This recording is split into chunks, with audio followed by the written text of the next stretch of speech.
और चलिए आगे हम खबरों का रुख करते हैं और ये भी आपको बता रहे हमारे साथ अब इस बुलेटिन में जुड़ चुके हैं मेरे सहयोगी रवि मिश्रा भी। और अगली बड़ी खबर क्या है ये आपको बताएं। वेस्ट बैंक में आईडीएफ की बड़ी कार्रवाई। बेतुनिया शहर में आईडीएफ के काफिले पर हमला हुआ। आईडीएफ के काफिले पर पेट्रोल बम से हमला हुआ है।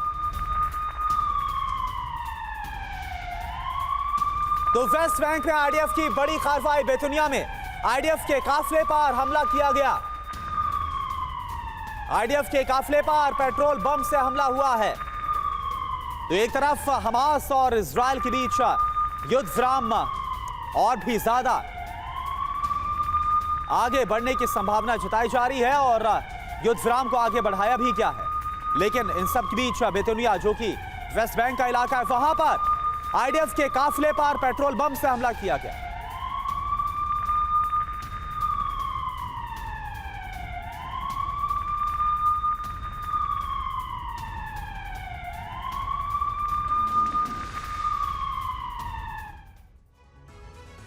और वहीं वेस्ट बैंक से भी खबर है जहां पर हिंसा भड़की है। इधर गाजा में जंग को लेकर अमेरिका अचानक परेशान होने लगा है। गाजा और वेस्ट बैंक में हमले को लेकर अमेरिका खुश नजर नहीं आ रहा। जंग और सीज फायर के बीच अमेरिकी विदेश मंत्री एंटनी ब्लिंकन तीसरी बार इजरायल पहुंचे।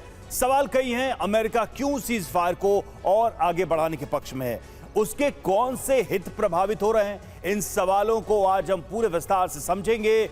इन 4 तस्वीरों के मायने और मतलब भी आपको हम बताएंगे। लेकिन शुरुआत एक बड़ी खबर आ रही है और उससे करते हैं। वेस्ट बैंक में आईडीएफ की बड़ी कार्रवाई हुई है। बेतुनिया शहर में आईडीएफ के काफिले पर हमला हुआ है। आईडीएफ के काफिले पर पेट्रोल बम से हमला किया गया है। और एक और अपडेट यह है कि वेस्ट बैंक के रमल्ला में भी हिंसा भड़की है। छापेमारी के दौरान हालात बेकाबू है। बेतुनिया शहर में फायरिंग में कई लोग घायल हुए। कैदियों को रिहा करने से पहले टकराव।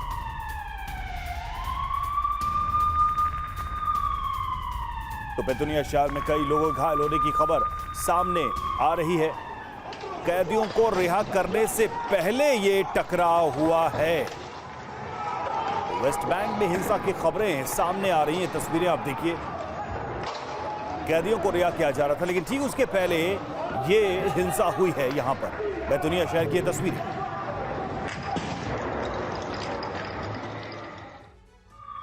और अगली बड़ी खबर, आधी रात को इजराइल फोर्स की रेड। फिलिस्तीन के जॉर्डन वैली में घुस गई आईडीएफ। आईडीएफ पर घरों में लूटपाट करने का आरोप भी लगा है। तो एक और बड़ी खबर और ये तस्वीरें आपको हम दिखा रहे हैं। आधी रात को इजरायली फोर्स की जो रेड हुई है फिलिस्तीन के जॉर्डन वैली में, आईडीएफ घुस गई। आईडीएफ पर घरों में लूटपाट करने का भी आरोप लगा है। तो एक बार फिर से आईडीएफ की जो कार्रवाई है वो तेज होती हुई नजर आ रही है। आधी रात की ये जॉर्डन वैली में कार्रवाई। फिलिस्तीन के जॉर्डन वैली में आईडीएफ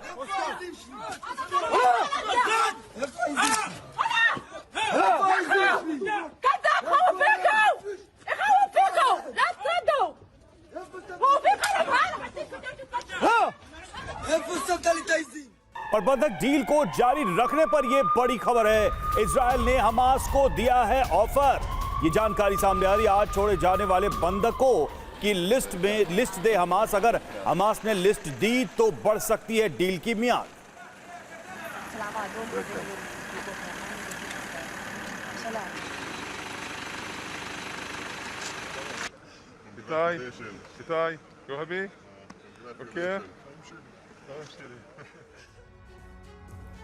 और वेस्ट बैंक में इजरायली सेना का एक्शन, जहां विरोध करने वालों के घर पर बुलडोजर चलवाया। यह जानकारी सामने आ रही है। तोलकरम शिविर कैंप पर आईडीएफ ने बुलडोजर चलवाया। इजरायल की कार्रवाई को लेकर तनाव।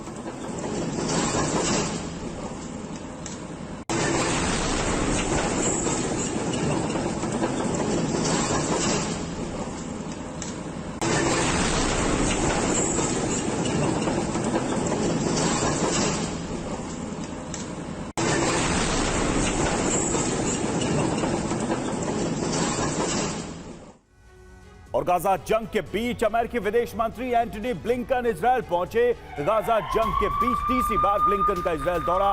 गाजा जंग पर नेतन्याहू से अहम चर्चा होगी। स्थायी सीजफायर के पक्ष में है अमेरिका। वेस्ट बैंक भी जाएंगे एंटनी ब्लिंकन।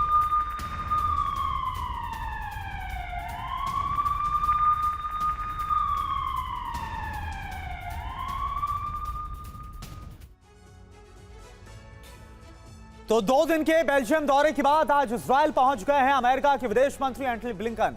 गाजा जंग के बीच ब्लिंकन का तीसरा ये इजराइल का दौरा है। इजराइल दौरे में एंटनी ब्लिंकन वेस्ट बैंक भी जाएंगे। जो खबर आ रही है, फिलिस्तीन के राष्ट्रपति महमूद अब्बास से मुलाकात करने का कार्यक्रम है। नेतन्याहू से गाजा जंग पर काफी अहम मुलाकात ये मानी जा रही है। फिलिस्तीनी राष्ट्रपति महमूद अब्बास से मुलाकात करेंगे, जैसा हमने आपको बताया। और खबर यह आ रही है कि अमेरिका इस पक्ष में है कि युद्ध विराम को और भी आगे बढ़ाया जाए। तो अमेरिका नहीं चाहता कि गाजा में नरसंहार जारी रहे। अमेरिका यह भी नहीं चाहता कि गाजा के दायरे को कम किया जाए। ऐसे में ब्लिंकन का इजराइल दौरा कई मायने रखता है। आइए देखते हैं रिपोर्ट। ब्लिंकन गाजा पर इजराइल को उसकी हद बताने आए हैं। अमेरिका नेतन्याहू को गाजा पर मनमानी से रोकना चाह रहा है, लेकिन इजरायली रक्षा मंत्री योव गैलेंट बंधक डील के बाद गाजा में तबाही का नया प्लान बना रहे हैं। इजराइल के राष्ट्रपति नेतन्याहू भी विध्वंसक का खाका तैयार कर रहे हैं। यानी अब इजराइल अमेरिका की भी नहीं सुन रहा। अमेरिका बार बार इजराइल को बाज आने की हिदायत दे रहा है और नेतन्याहू बार बार कह रहे हैं कि बंधक डील के बाद गाजा पर हमला होगा। इजराइल 3 मिशन पर काम कर रहा है। हमास का खात्मा इजराइल का लक्ष्य है। यानी नेतन्याहू अमेरिका की खींची हुई लकीर को बार बार मिटा रहे हैं और अमेरिका की अनसुनी कर रहे हैं। माना जा रहा है कि ब्लिंकन इस बार इजराइल को कड़े लहजे में संदेश देने आए हैं कि वॉशिंगटन गाजा को लेकर इजराइल का लंबा साथ नहीं दे सकता। अमेरिका नहीं चाहता है कि इजराइल गाजा पर कब्जा करे। अमेरिका नहीं चाहता है कि गाजा में नरसंहार जारी रहे और अमेरिका ये भी नहीं चाहता है कि गाजा के दायरे को कम किया जाए। अमेरिका अब इजराइल के सामने कड़ी शर्त रखना चाह रहा है ताकि मिडिल ईस्ट पर उसकी पकड़ कमजोर ना हो। तो इजराइल गाजा पर हमले जारी रखना चाहता है, लेकिन अमेरिका इजराइल पर बंधकों को छुड़ाने के लिए लगातार दबाव बना रहा है। अमेरिका चाहता है कि इजराइल हमास के बीच युद्ध विराम और बढ़े और गाजा में निर्दोषों पर हमले बंद हो। ऐसे में सवाल उठता है जो बहुत ही अहम है कि क्या जंग को लेकर इजरायली रुख से अमेरिका नाराज चल रहा है। यह बहुत अहम सवाल है क्योंकि अमेरिका बहुत बड़ा समर्थक रहा है इजरायल का। क्या अमेरिका और इजरायल अब दुश्मन बन जाएंगे? इस मुद्दे पर क्या दोनों के बीच यह विवाद और बढ़ा होगा और बढ़ेगा? क्या हमले को लेकर अमेरिका इजरायल में तनातनी है क्योंकि अमेरिका के बयान बार बार आ रहे हैं इस हमले को लेकर? और क्या फिलिस्तीन पर अमेरिका इजरायल में अनबन है? 2 स्टेट्स थ्योरी अमेरिका की, जिसको लेकर अमेरिका अड़ा हुआ है। तो ये सारे सवाल हैं और इन सवालों का जवाब ब्लिंकन के इस दौरे से क्या मिल पाएगा, ये एक अहम सवाल है। और देखिए एक और बड़ी खबर बंधक डील को लेकर। बंधक डील के 6वें दिन हमास ने 16 बंधकों को छोड़ा है। 10 इजरायली बंधक इसमें रिहा हुए, 4 थाई नागरिकों की रिहाई हुई है और 2 इजरायली मूल के रूसी नागरिक हैं जिनको रिहा किया गया। कुल मिलाकर 6वें दिन 16 बंधकों को रिहा किया गया, इजरायल ने छोड़े हैं। इसके बदले में 30 फिलिस्तीनी कैदी।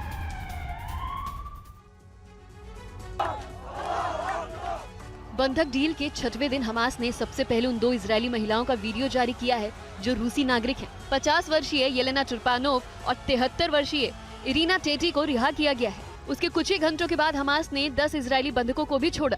आज विदेशी बंधकों ने फिर से राहत की सांस ली जब 4 थाई नागरिकों को भी आजाद किया गया। बंधकों की रिहाई को लेकर इजराइल हमास के बीच 4 दिनों की डील बढ़ गई है।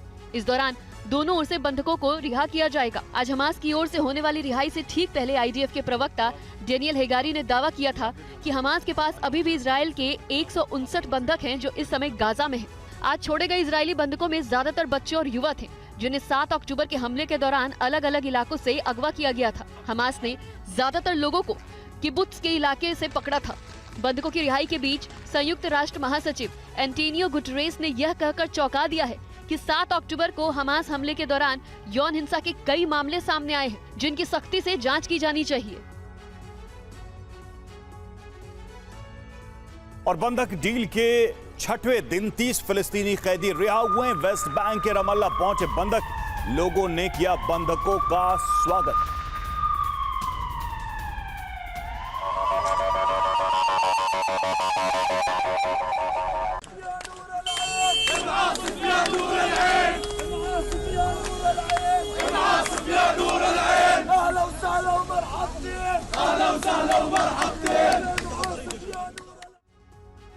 और वहीं बंधक डील के बीच नेतन्याहू की बड़ी धमकी भी सामने आई। इजराइल ने निर्धारित किए हैं 3 बड़े लक्ष्य हमास का खात्मा करना है, बंधक आजाद करवा कर रहेंगे और गाजा दोबारा से इजराइल के लिए खतरा नहीं बन पाएगा।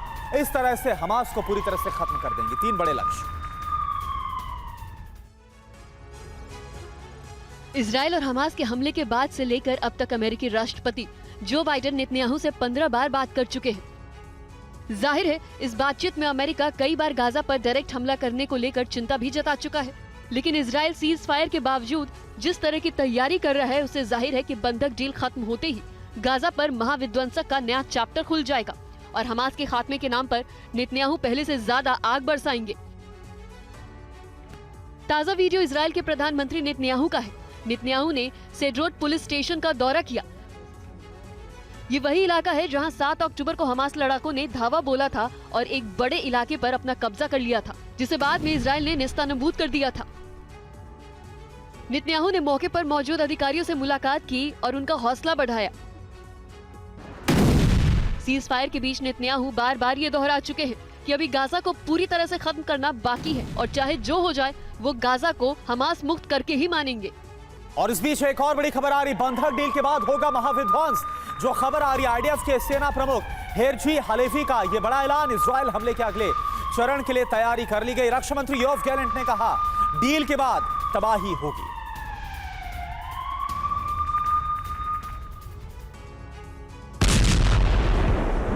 हमास इजराइल की जंग का सबसे विध्वंसक दौर शुरू हो सकता है, जिसमें सीधे तौर पर इजराइल से ईरान टकराएगा। अगर अमेरिका इस युद्ध में कूदा तो पूरा अरब सुलगने लगेगा और इस चिंगारी को सुलगाने का काम इजराइल कर रहा है।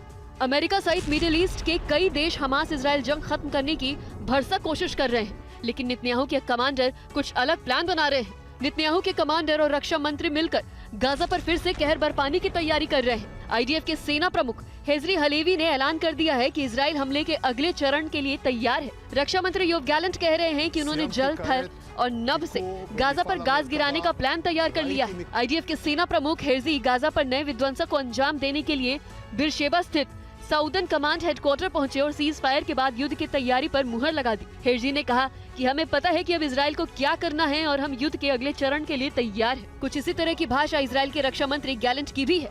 वो बस इजरायली बंधकों की घर वापसी का इंतजार कर रहे हैं। उसके बाद गाजा में महाविध्वंस की बड़ी तैयारी कर रहे हैं। वहीं हमास ने बंधकों को छोड़ने का वीडियो जारी किया है। अल कसम ब्रिगेड ने बंधकों को छोड़ा। हमास ने 10 इजरायली बंधकों को छोड़ा। रिहाई के छठे दौर में 16 बंधक रिहा।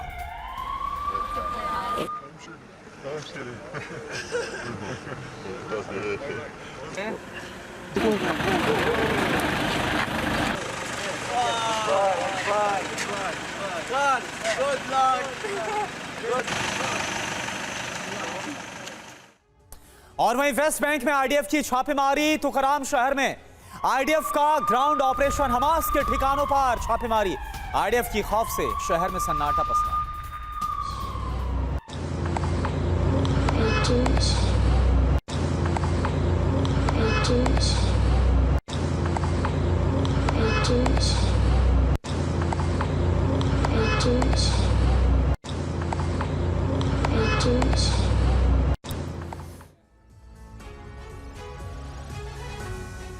और एक और बड़ी खबर, वेस्ट बैंक के रामल्ला में आईडीएफ की बड़ी कार्रवाई। बुलडोजर से सड़कों को तोड़ा है। सड़क पर खड़ी गाड़ियों को तहस नहस किया गया।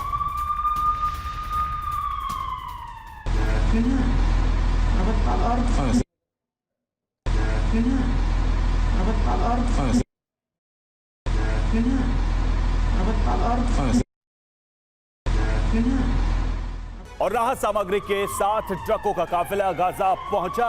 मानवीय मदद के साथ और 21 ट्रक गाजा पहुंचे। भोजन, पानी और दवाइयों से भरे ट्रक गाजा पहुंचे। अब तक 254 ट्रक से भेजी जा चुकी है राहत सामग्री।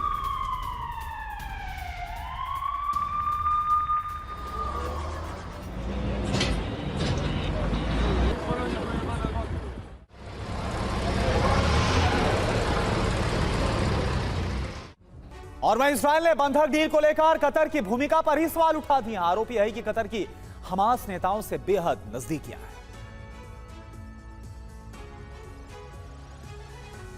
इजराइल अब हर उस मुल्क से दुश्मनी ले रहा है जो गाजा पर हमला रोकने की वकालत कर रहे हैं। अमेरिका से चिढ़ा बैठा इजराइल अब सीज फायर को लेकर कतर की भूमिका पर भी सवाल उठाने लगा है। इजरायली विदेश मंत्रालय के अधिकारी ने आरोप लगाया है कि कतर और हमास के बीच बहुत गहरे रिश्ते हैं, जिसका हिसाब जंग के बाद लिया जाएगा।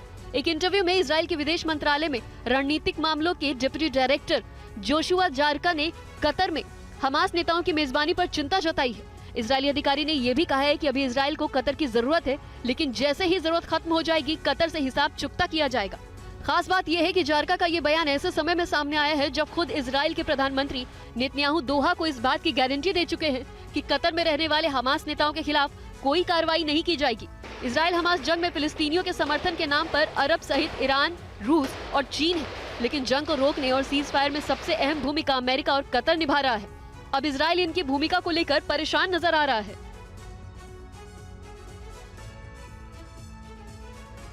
वहीं वेस्ट बैंक के रमल्ला में तनाव बढ़ गया है। फिलिस्तीनी कैदियों की रिहाई से पहले तनाव, आईडीएफ पर एक शख्स को गोली मारने का आरोप है। कैदियों की रिहाई से पहले बैतूनिया में तनाव।